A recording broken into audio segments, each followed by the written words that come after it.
Welcome to Bumpy Johnson Stories. Hope you're having a good one today. If you like these real-life stories, please like the video and subscribe to support the channel. Now, let's get into the story of the legend. October 31st, 1952, 2:47 a.m. The air in the Bowery warehouse was thick with cigarette smoke and the smell of fear. Bumpy Johnson stood in the center of an empty room, hands at his sides, completely surrounded. 12 of Lucky Luciano's men formed a circle around him, each one holding a weapon, each one ready to use it. Lucky Luciano himself stepped forward from the shadows. In his right hand, a chrome-plated .45 caliber pistol. He walked slowly, deliberately, until the barrel of that gun was pressed directly against Bumpy Johnson's chest. The warehouse went silent. "You've got some nerve coming here alone," Luciano said, his voice cold as winter steel. "You know what happens to men who disrespect the commission." Bumpy didn't flinch, didn't blink. He looked Luciano dead in the eyes, that gun still pressed against his chest, and did something that made every man in that room hold their breath. He smiled. Then Bumpy leaned forward, leaning into the gun, and whispered 6 words. 6 words so quiet that only Lucky Luciano could hear them. Luciano's face went white, his hands started shaking, and then, slowly, impossibly, "Everyone out," Luciano said, his voice barely above a whisper. What nobody knew, what history books won't tell you, is what Bumpy Johnson whispered that night, and how those 6 words saved his life and earned the respect of the most dangerous man in America. Before we get into what happened, hit that like button right now. And if you enjoy these Bumpy Johnson stories, subscribe and turn on notifications. Trust me, you don't want to miss what happens next. To understand what happened in that warehouse, you need to understand the impossible position Bumpy Johnson was in that night. You need to understand the war that had been brewing between Harlem and the Italian mob. And you need to understand just how close Bumpy came to dying. By October of 1952, Bumpy Johnson had been running Harlem for almost a decade. He controlled the numbers racket. He controlled the protection. And he'd done it all while staying independent from the Italian mob. That independence was a problem. Lucky Luciano had built something nobody else in the criminal underworld had managed: the commission.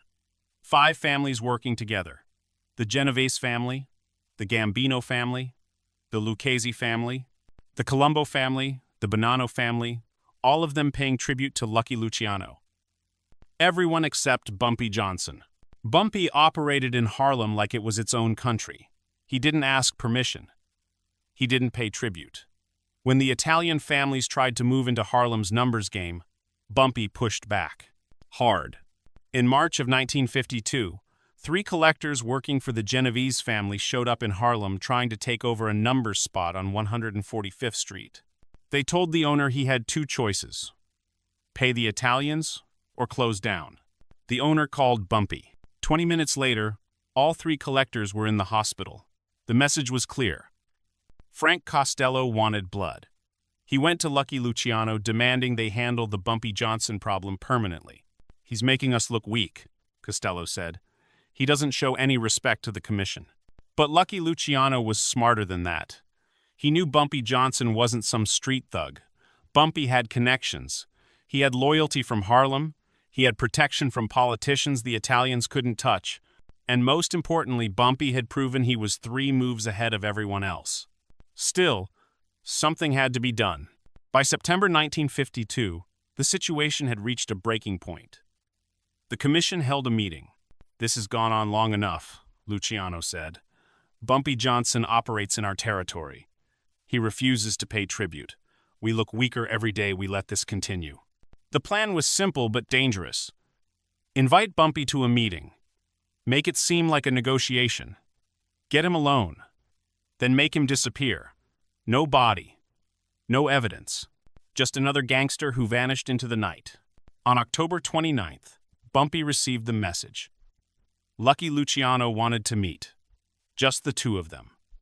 The message came through a lawyer both men trusted. Everyone around Bumpy told him the same thing. "Don't go.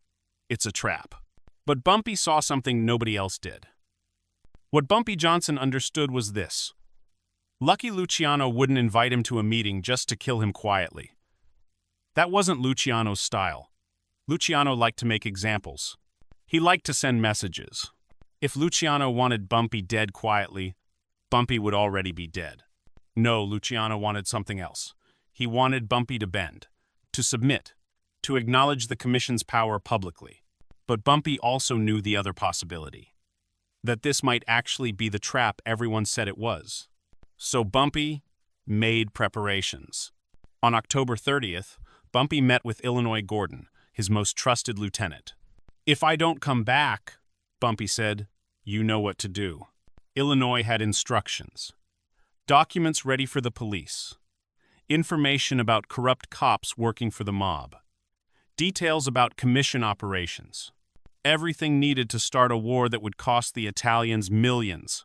It was Bumpy's insurance policy. But Bumpy also made another preparation. One nobody knew about. He went to see a man named Jacob Shapiro, a fixer who knew where all the bodies were buried. "I need you to make a phone call," Bumpy told Jacob. "Tomorrow night, 3 a.m., if you haven't heard from me." "Who am I calling?" Jacob asked. "Meyer Lansky."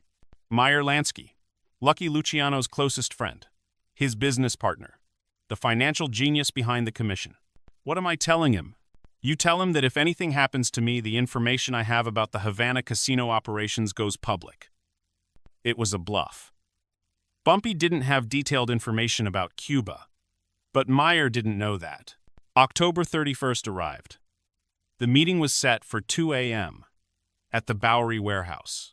At 1:30 a.m., Bumpy Johnson got into a car, alone. No bodyguards, no weapons. Not because he trusted Luciano, but because he knew being unarmed would make what he was planning even more powerful. The car pulled up to the warehouse at 2:45 a.m. Bumpy walked inside. That's when they surrounded him. 12 men, all armed. The trap was sprung, but Bumpy didn't try to run. He stood perfectly still and waited. Lucky Luciano stepped out of the shadows, the chrome, 45 inches his hand. He walked toward Bumpy slowly. When Luciano pressed that gun against Bumpy's chest, every man expected Bumpy to beg. Instead, Bumpy smiled and whispered those 6 words. What Lucky Luciano didn't know was that Bumpy Johnson had known about this setup for 5 days. A cleaning lady named Dorothy Washington worked at the social club where the commission held meetings. She cleaned the floors. She emptied the ashtrays. She was invisible. She was also Bumpy's cousin. On October 24th, Dorothy found a forgotten piece of paper after a commission meeting. An address, the Bowery warehouse, and a date, October 31st. Dorothy called her cousin. When Bumpy heard about the warehouse address, he understood immediately. This wasn't a negotiation. This was an execution setup. Most men would have run, or gathered an army, or tried to strike first. Bumpy did none of those things. Instead, he made a phone call to Angelo Bruno, a Philadelphia operator who had respect from everyone, including Lucky Luciano. "I need a favor," Bumpy told Angelo. "I need you to tell me about Lucky Luciano's biggest secret." "Why would I do that?" "Because I'm about to walk into a meeting where Luciano might try to kill me, and I need leverage." Angelo understood the game. "I want to know what Lucky Luciano fears more than anything." Angelo was quiet. Then he spoke. "Vito Genovese." Bumpy listened as Angelo explained. Vito Genovese was supposed to be Luciano's loyal lieutenant, but in reality, Vito was ambitious, dangerous. He wanted to take over. The only reason Vito hadn't made his move was because Luciano had too much support, too much respect. But if Luciano made a major mistake, if he broke the very rules he'd established for the commission, Vito would strike. And Luciano knew it. Armed with this information, Bumpy started planning.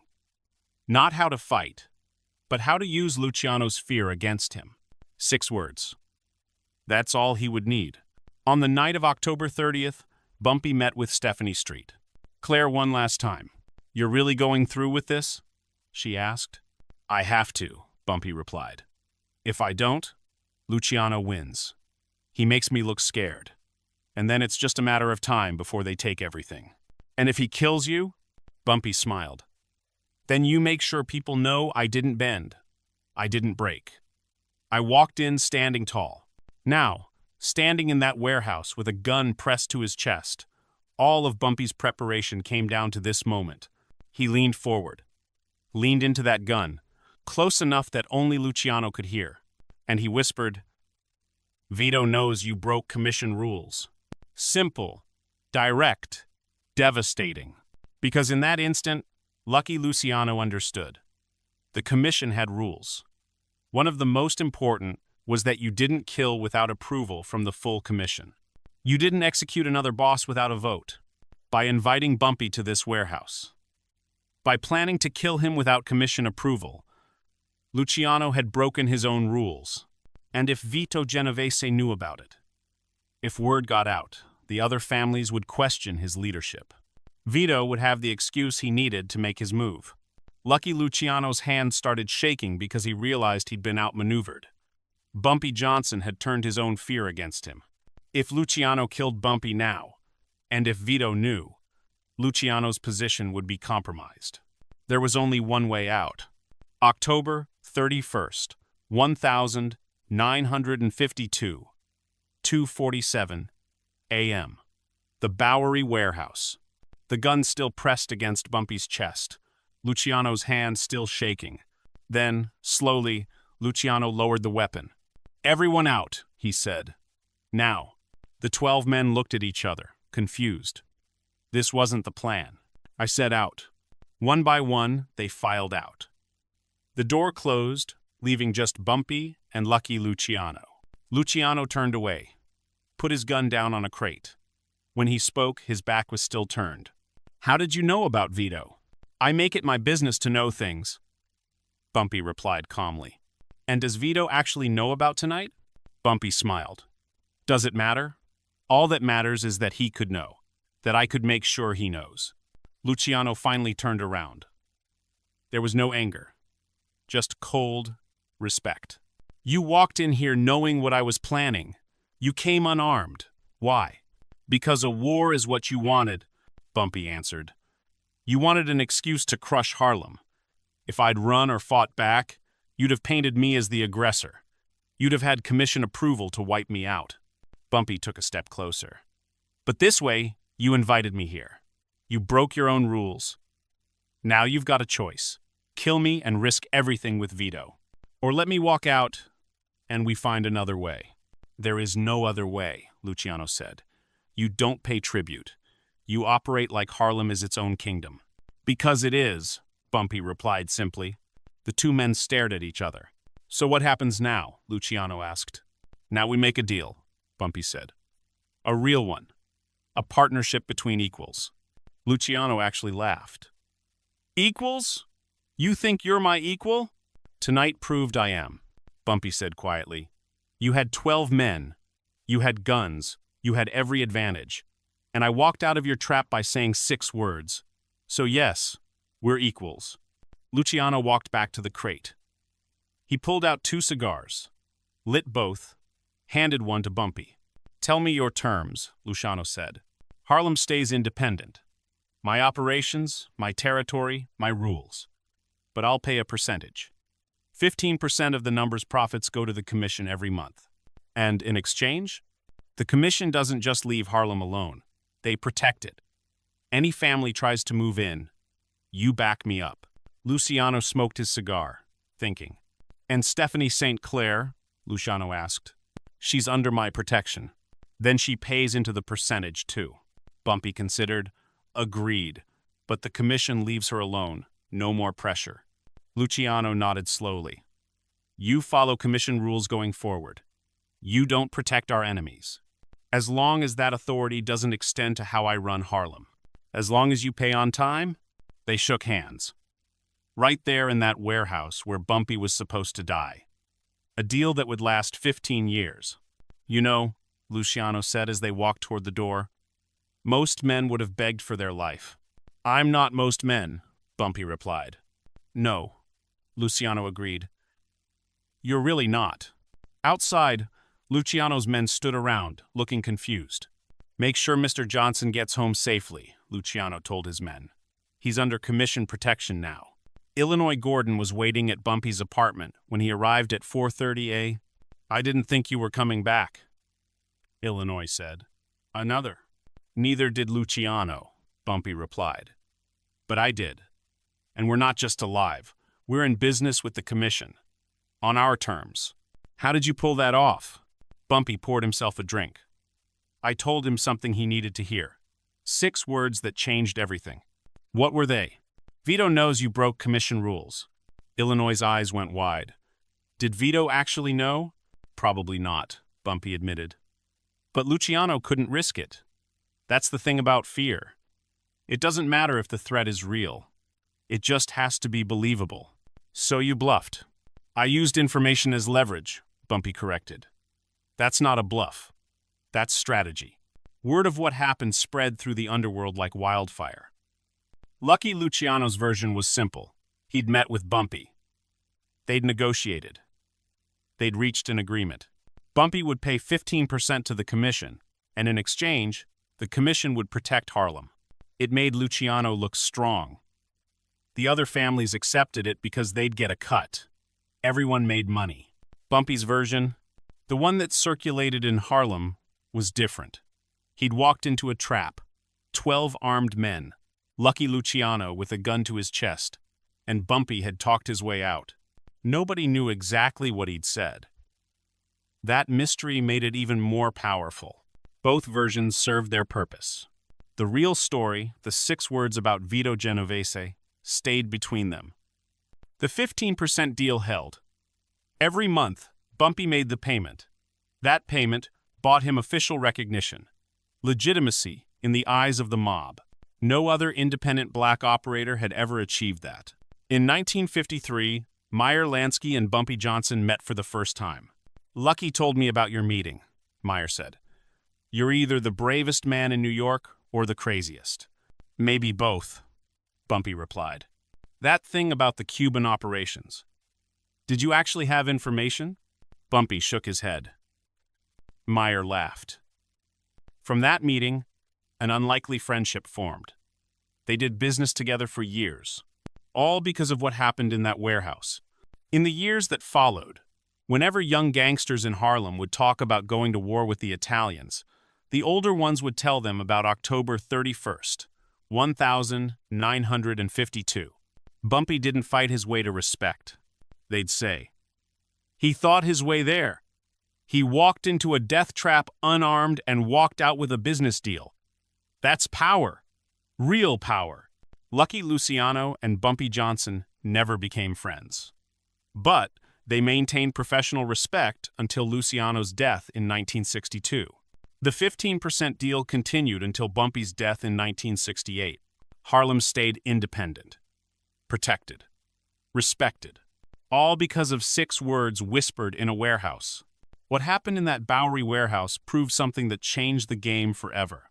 Information is the ultimate weapon. Understanding what your enemy fears is more valuable than any gun.